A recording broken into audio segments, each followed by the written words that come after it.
Hello everyone. তো আজকের ভিডিওটা এখান থেকেই শুরু করলাম। তো চলো, আমি ঘুম থেকে উঠে পড়েছি। দেখো বাইরে কত অন্ধকার। তো কাজ না সারতে সারতেই মহারানী এই যে উঠে পড়েছিল, ওকে আবার খাইয়ে দাইয়ে আবার ঘুম পাড়িয়ে দিয়েছিলাম, না হলে তো কাজ করতে পারবো না, তাই না?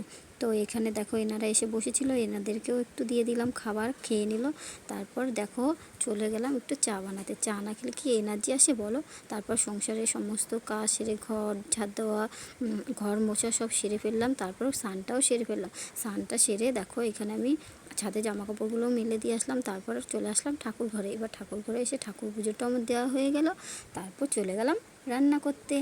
তো রান্না করতে চলে আসলাম। দেখো আজকে আমি রান্না করছিলাম হচ্ছে, এখানে হচ্ছে পেঁপে আর আলু দিয়ে তরকারি রান্না করছিলাম।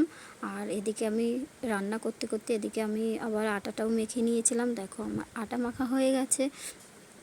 তারপর বসিয়ে দিয়েছিলাম ভাত। ভাত না খেলে কি চলে বলো?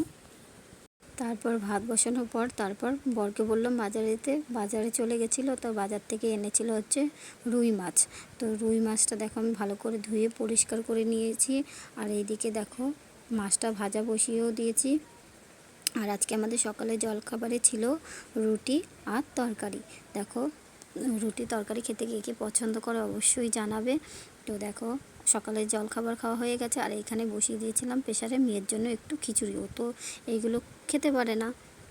আর এইদিকে দেখো আমার রান্নাও কমপ্লিট হয়ে গেছে। আজকে রান্না করছিলাম ওল কচু দিয়ে মাছের মাথা দিয়ে তরকারি আর মাছের ঝোল। তো আমার ভিডিওটা তোমাদের কেমন লাগলো অবশ্যই কমেন্ট করে জানাবে। তো চলো দেখা হচ্ছে নতুন কোনো ভিডিওতে।